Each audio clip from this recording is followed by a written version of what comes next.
So in this lecture, I'm going to explain how to use indexes and what really are indexes in MySQL 8. So I'm going to explore what indexes are, why they're important, the different types of indexes, and their real-world use cases. I'm also going to look and explain how to create indexes in MySQL and when not to use them. So what are indexes in layman terms, right? So indexes in MySQL 8 are used to find rows with specific column values quickly. So without an index, for example, if you have a large database and MySQL must begin with the first row and then read through the entire table to find the relevant rows. Now, as I said earlier, the larger the table, the more its costs. If the table has an index for the column in question, for example, MySQL then quickly determines the position to seek in the middle of the data file without having to look at all the data. Kind of makes sense, right? This is much faster than reading every row sequentially. So indexes in MySQL are specialized data structures that help speed up data retrieval operations, basically. They also allow MySQL to find rows much faster than scanning the entire table. So, for example, let's say it enables faster searches by minimizing the number of rows MySQL has to look at. Think of indexes like an index in a book, right? They help you find information without having to read the entire book. Typically, indexes are added to columns used in where clauses, join conditions, or for sorting results with order by. Next, why indexes are important. So indexes are vital for several reasons.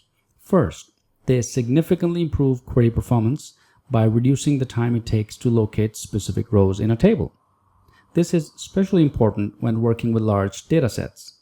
Second, they reduce disk input-output operations, which is also a critical factor for database performance. Third, they enhance sorting operations, making order by queries much faster. And finally, indexes make data retrieval more efficient overall by ensuring that the data engine spends less time searching for the needed rows. Next, let's take a look at the types of indexes in MySQL. So there are several types of indexes in MySQL. First, we have the primary key, which we have been using, right? I've been demonstrating in the previous lectures. It's a unique key, unique index where no two values are the same. For example, course ID, right? Or social security number, things like that. It's unique to every record. It's often used to uniquely identify each row. Next, we have the unique index, which enforces uniqueness on the values in the specified column or columns. The full text index is another type, is used for full text searches, especially useful for searching large text fields. Then we have the spatial index. It's specific to spatial data types, like geographic data, for example. And lastly, a multiple column index can be created on multiple columns, allowing for faster searches on composite queries that involve several columns. So these are the different types of indexes in MySQL that we can use.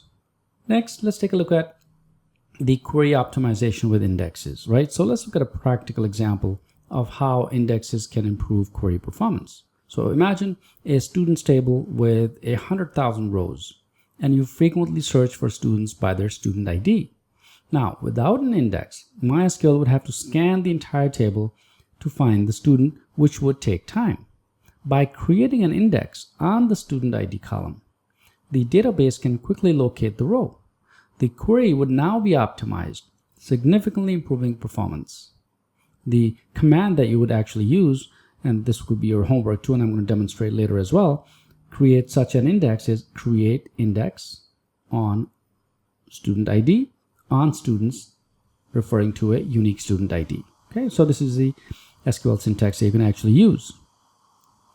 Next, let's take a look at another use case, which is full text searches with indexes, right? So let's say you have a product database for an e-commerce site, and you want to allow users to search product descriptions for specific keywords.